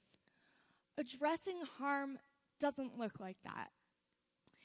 So there's never going to be this one solution that waltzes in to replace prison. Figuring out strategies for dealing with harm in our communities is a collective responsibility that all of us share. Right now, all over the country, we are seeing local success stories, communities doing what works for them. We're seeing places that have eliminated juvenile jails, and meanwhile, communities have built up restorative justice practices, bringing together victims and youth who've caused harm to work together towards solutions that both help victims heal and hold the youth accountable.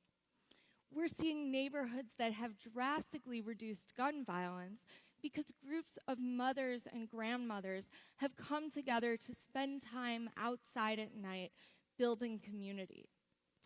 Across the country, people are building movements for racial justice and Black liberation, getting at the root causes of why massive numbers of Black and brown people are being policed and incarcerated.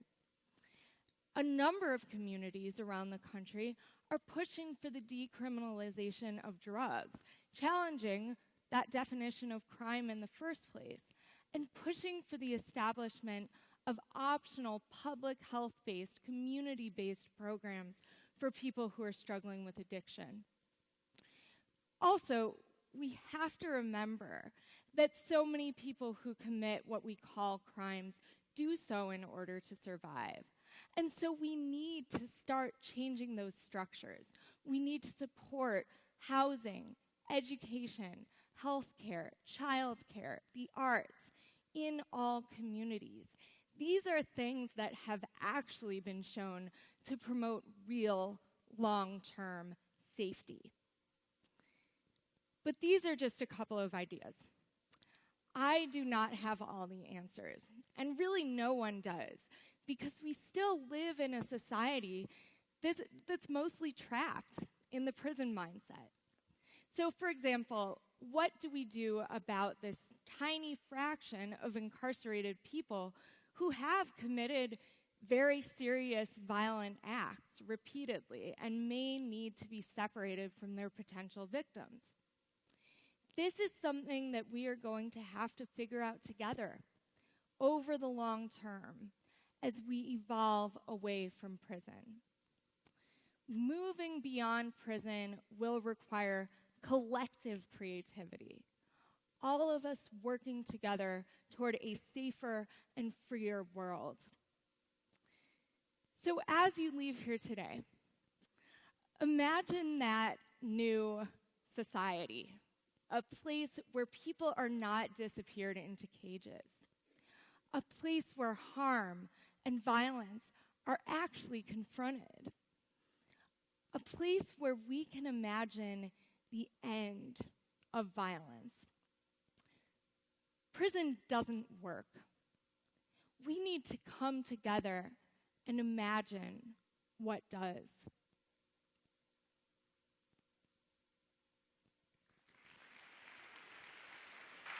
Thank you. Thank you so much. Thank you.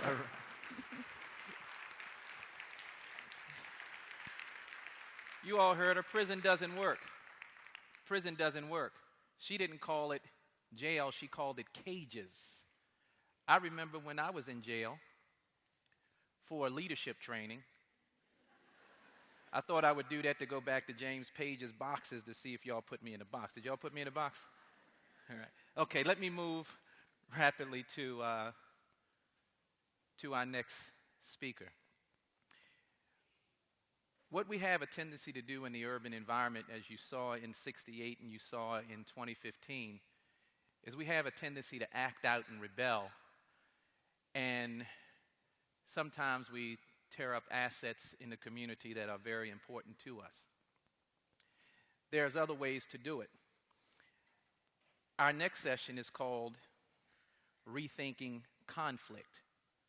Rethinking Conflict. There's another way to do it. I'm bringing before you the executive director of the Albert Einstein Institute at MIT and co-collaborator of the curriculum called Self-Liberation. Rethinking Conflict. There's another way to do it. Ladies and gentlemen, put your hands together for Jamila Rakib.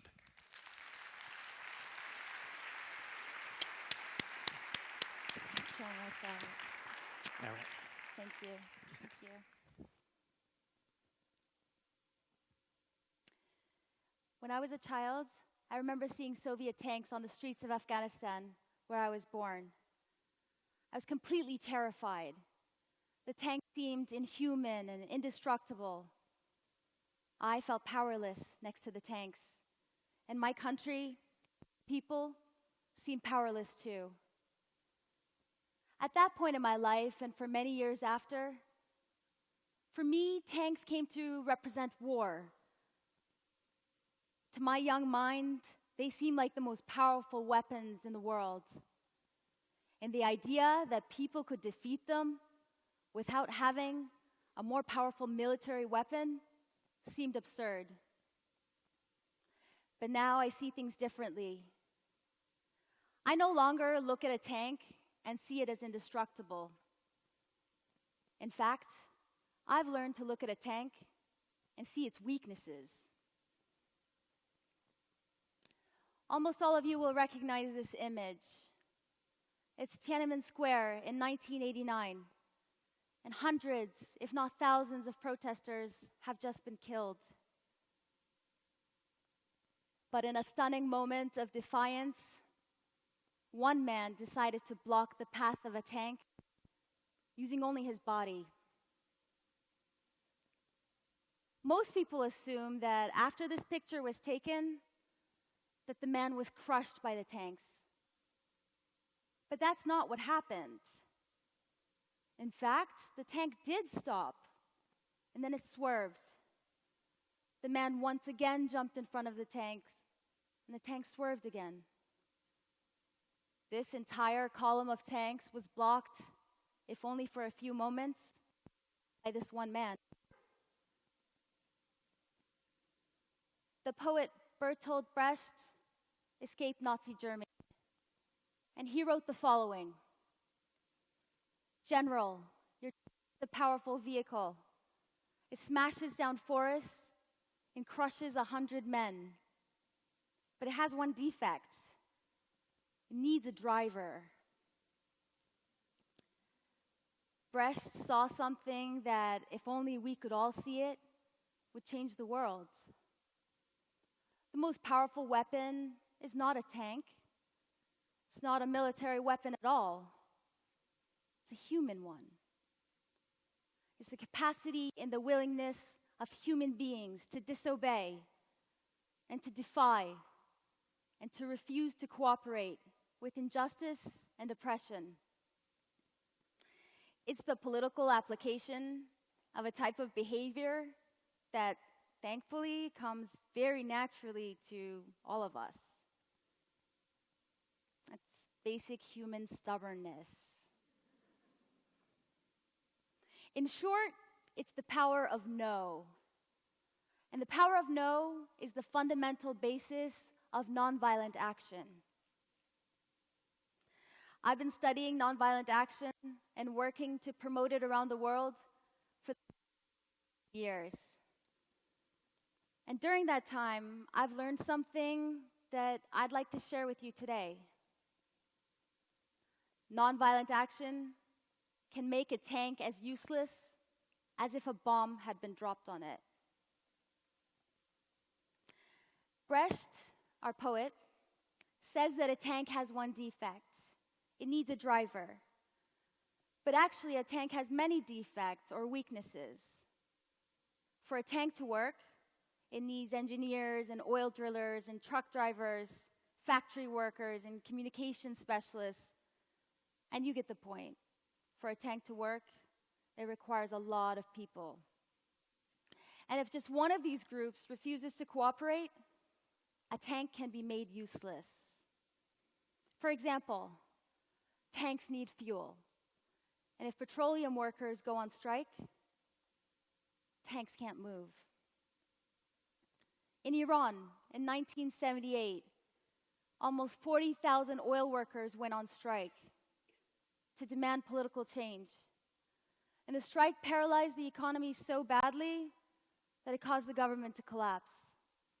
And it forced the ruling Shah and his wife to flee the country.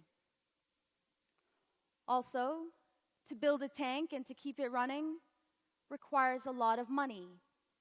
And people can refuse to supply that money. In 1971, the defense minister of France announced plans to expand a military base in a countryside area called Larzac. But here's the problem. There were hundreds of sheep farms on the land, and the farmers refused to leave. They gained supporters from around the country, and that year, thousands of people refused to pay their taxes. Instead, they donated the money to the farmers. This went on for 10 years, and eventually, the government gave in, and all the farms were saved. Last but not least, as Brecht says, a tank needs a driver that is willing to obey commands. When the Soviet Union invaded Lithuania in the early 1990s, they sent tanks to take over Lithuania's government buildings and military bases. But over 1 million Lithuanian citizens from all walks of life surrounded the government buildings. When the tanks approached the buildings, they were faced with a sea of people. And when Moscow ordered the tanks to push through the crowd, the drivers refused. Lithuania has maintained its independence ever since.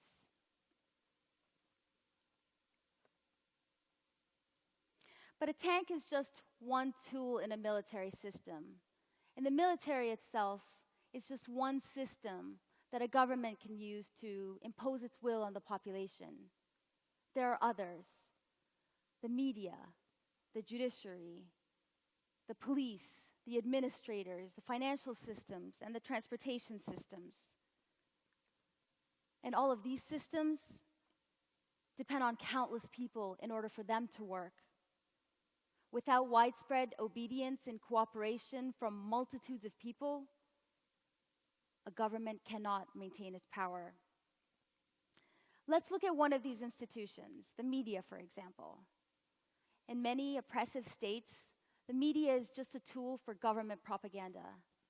But even a state-controlled television channel requires producers and financiers and directors and camera builders and actors in a studio and camera operators. And if just one of these groups refuses to cooperate, propaganda can be made useless. In the 1980s, there were a lot of people in Poland who were fed up with government propaganda. In a small town called Świdnik, people found a creative way to show that propaganda doesn't work if no one's watching. So each night, when the evening news came on, they took their televisions for a walk. They put their TVs in shopping carts and baby strollers and simply walked them down the streets. Other people unplugged their televisions and placed the television sets in the windows facing the streets. And the government was angry, but what could they do?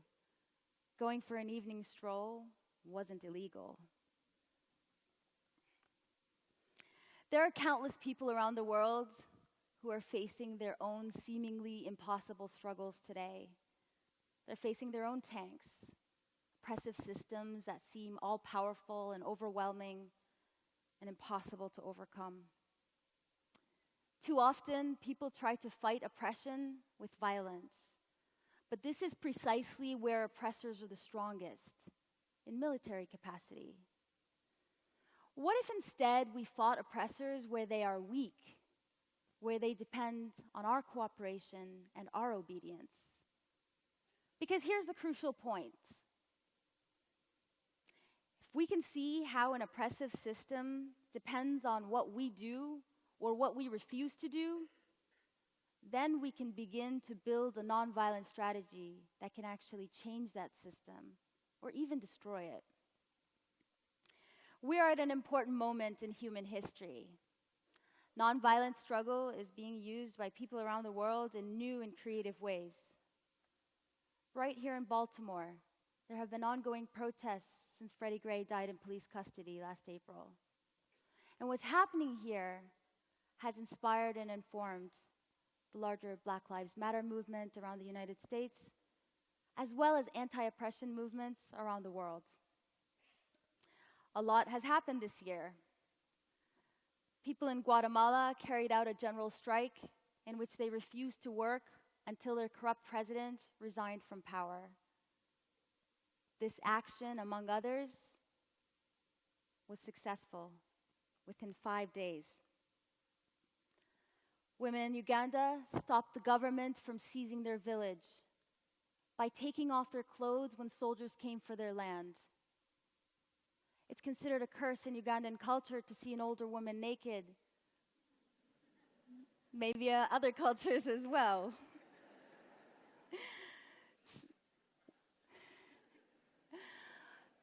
So when the soldiers were ordered to shoot on the women, they refused. And when demonstrations were banned at last month's climate summit in Paris, activists found another way to fill the streets. They used only their shoes.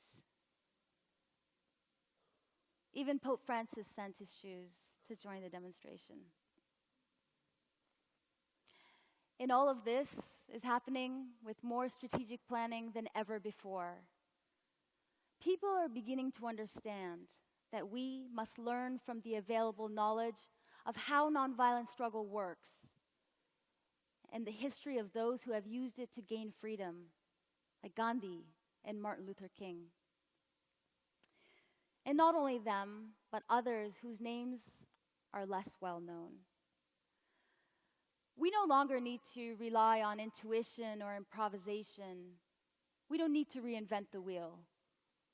The tools to conduct nonviolent struggle effectively and skillfully exist, and they're being improved and refined every day.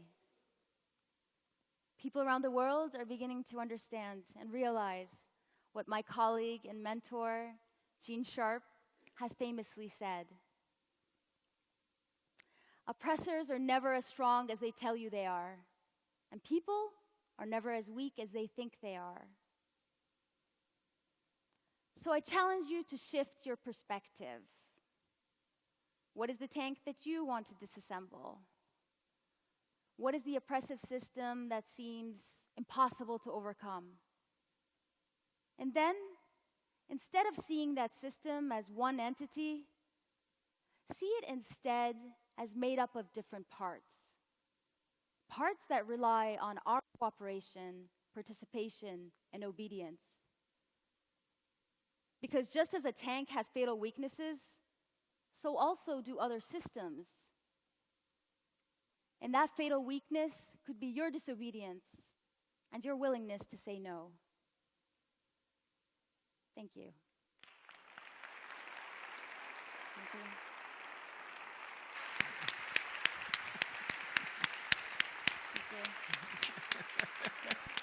Thank you very much. Wonderful. Thanks. Thank you so much. Thanks, Sarah. Thank you. Thank you. Ladies and gentlemen, let's give her another round of applause.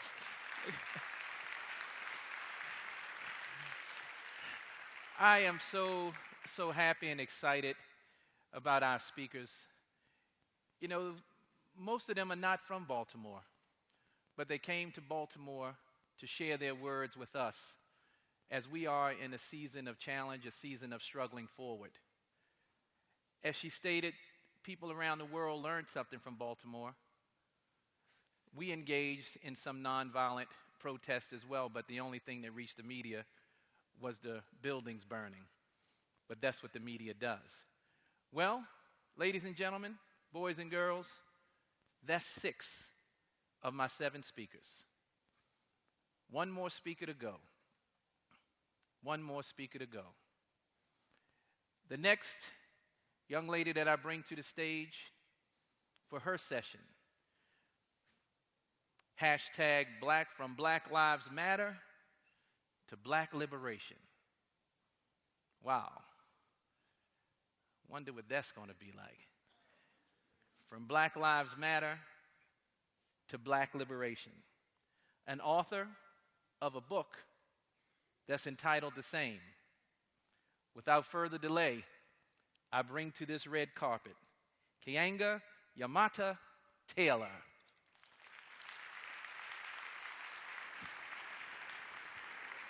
All right, let's bring it home.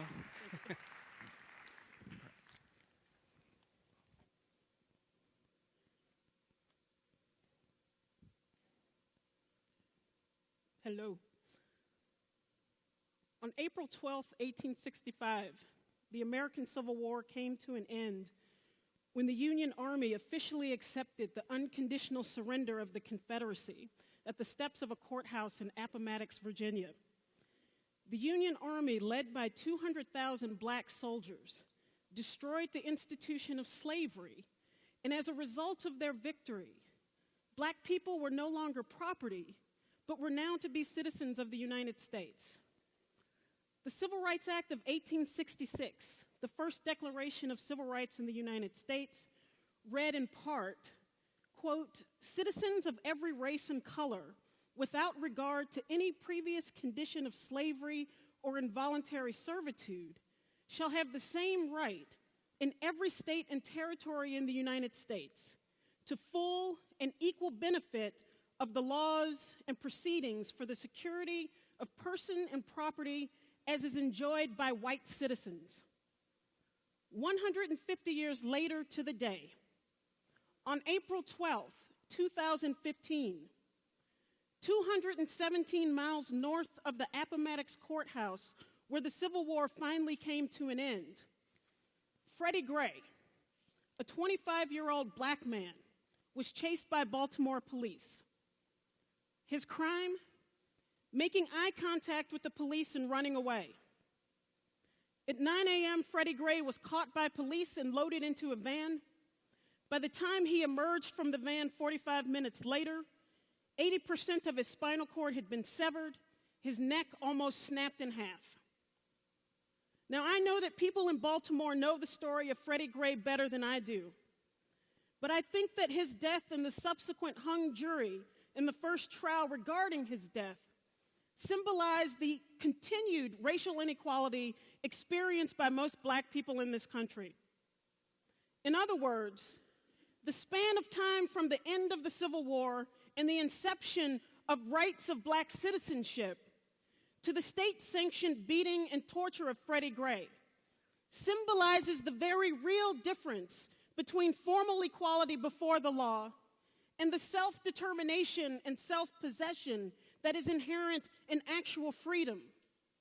the right to be free from oppression, the right to make determinations about your life free from duress, coercion, or threat of harm. 150 years after emancipation, the country still requires a movement that makes the most basic of claims, that Black lives matter. The question must be asked then whether or not the United States is actually capable of transforming the platitudes of freedom into actual rights for whom access is not determined by race or class status. On at least some level, we have to consider that if our government were actually interested in freedom for the vast majority of Black people, it would exist. But the promise of freedom assumes that it actually existed in the United States in the first place. In fact, Black people were not freed into a just society. Black people were not freed into an American dream. We were freed into what Malcolm X described as an American nightmare. Far from being the land of the free, we live in a land of savage inequalities, where 400 billionaires live alongside 45 million poor people. Since 2007, 10 million people have been displaced from their homes by the foreclosure crisis. 46 million people live on food stamps. The list of inequities could continue, but the point is plain that Black people were not freed into a country of unfettered opportunity. And it's the economic inequality at the heart of American capitalism that is often obscured by racial inequality. Because when Black people are 27% of the 45 million poor people in the US, we are told it's because of Black culture. It is because Black people are lazy. And this prompts us to interrogate the morality of Black people and not a system that produces 45 million poor people in the first place. This stereotyping of African Americans is not, however, only about poverty. It shapes all of the public perceptions of Black people. And so not only do these racist characterizations hide the systemic nature of Black inequality, but they also contribute to an atmosphere that regards Black people as a menace, as criminals, and generally as a problem population that must be patrolled and policed. The police as an institution have fully absorbed these stereotypes and racism as it pertains to African Americans. There really is no other way to understand the casual disregard for Black life in the hands of the police. Consider how Officer Michael Slager in South Carolina took aim as if he were doing target practice when he shot a fleeing Walter Scott 8 times in the back. Recall how 12-year-old Tamir Rice was shot within 1.6 seconds of the police arriving on the scene. But more importantly, remember how he lay dying unattended as 2 police officers stood passively by, refusing to help him. A handful of these cases have become well known to people across the country, but they cannot convey the daily terror, brutality, and humiliation at the hands of the police that course through Black communities across this country. All of this has contributed to the eruption of the Black Lives Matter movement. And it is the movement that has exposed to the world what Black America has always known. The police are not intended to preserve law and order. They are agents of lawlessness and disorder. They are not out of control. Instead, they have been unleashed in poor and working class Black communities. And for those of you who think I'm exaggerating, consider this. Over the last decade, the city of Chicago has paid more than $500 million to settle police brutality lawsuits. In 10 years, New York City has paid on average $100 million a year to settle police brutality and misconduct cases. Police murder and violence are simply the cost of doing business in cities across the country. Because any other public institution, including hospitals, clinics, libraries, schools, responsible for that kind of debt and misconduct would have their budgets cut and their employees fired.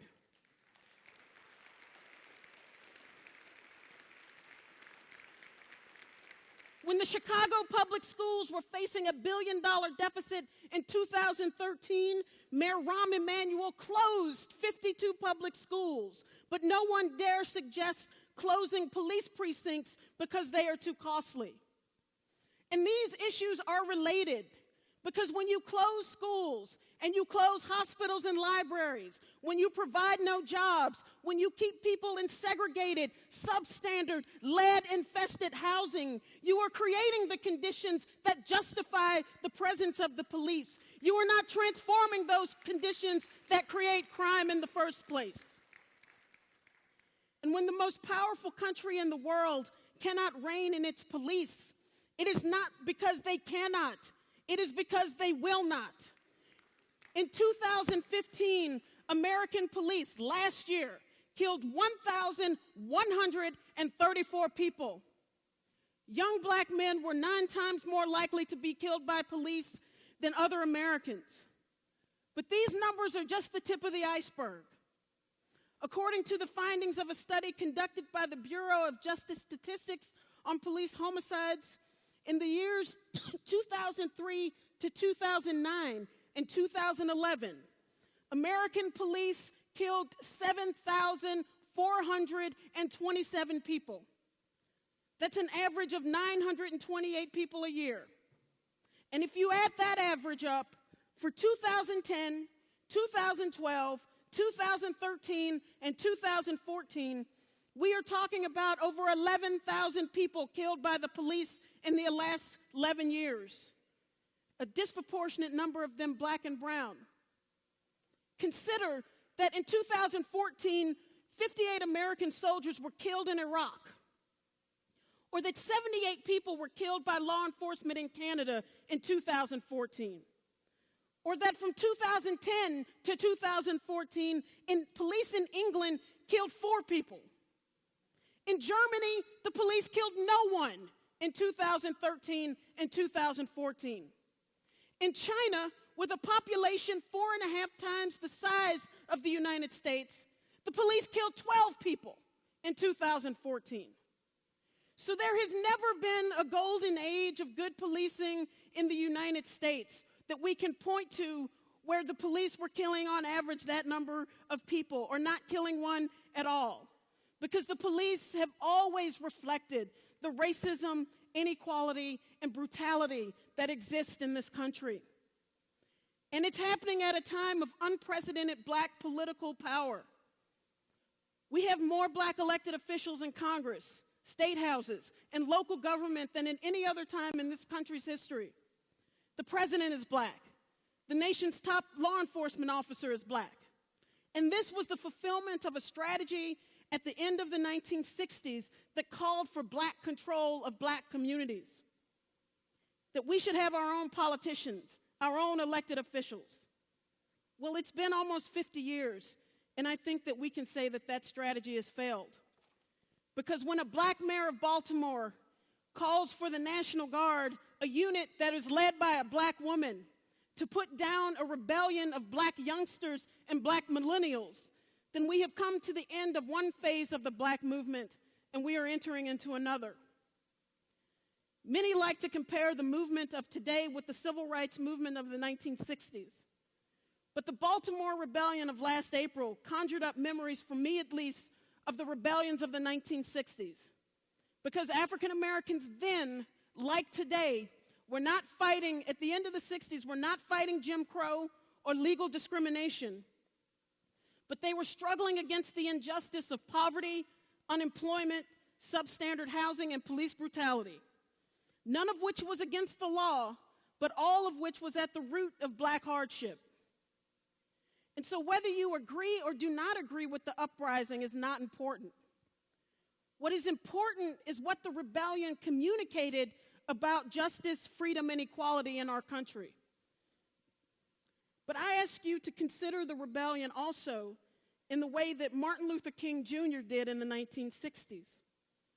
And as we prepare to celebrate his birthday on Monday, I want to end with a quote from him that was from an article he wrote in the aftermath of a Detroit uprising in 1967 that was much bigger and much more destructive than what happened in Baltimore. And here's what King said, the other King that we often don't hear from. But this is what he said, quote, "I am not sad that Black Americans are rebelling. This was not only inevitable, but eminently desirable. Without this magnificent ferment among Negroes, the old evasions and procrastinations would have continued indefinitely. Black people have slammed the door shut on a past of deadening passivity. Except for the Reconstruction years, they have never in their long history on American soil struggled with such creativity and courage for their freedom. These are our bright years of emergence. Though they are painful ones, they cannot be avoided. In these trying circumstances, the Black Revolution is much more than a struggle for the rights of Negroes. It is forcing America to face all of its interrelated flaws: racism, poverty, militarism, and materialism. It is exposing the evils that are rooted deeply in the whole structure of our society. It reveals systemic rather than superficial flaws and suggests that radical reconstruction of society itself is the real issue to be faced. Today's dissenters tell the complacent majority that the time has come when further evasion of social responsibility in a turbulent world will court disaster and death. America has not changed yet, has not yet changed because so many people think it need not change. But this is the illusion of the damned. America must change because 23 million Black citizens will no longer live supinely in a wretched past. They have left the valley of despair. They have found strength and struggle. Joined by white allies, they will shake the prison walls until they fall. America must change. Thank you.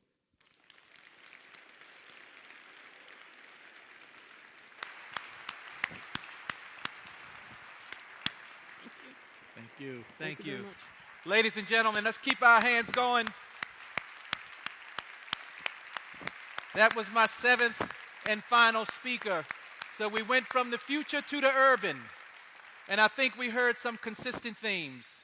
It seems like the challenges in the urban structure are systemic. A lot of the conversation was about people of color. In that systemic challenge, there is opportunity. I say once again, people are born to grab hold of those challenges. The question that I ask you as we close this session, are you one? Will you be a vehicle of change? Ladies and gentlemen, it's time for us to go to a break. We're going to ask that you come back to your seats at about 4:50 at the latest. We have authors that was on this stage. I ask that you support them as their books are in the rear at the bookstore. Ladies and gentlemen, this concludes The Urban. Thank you.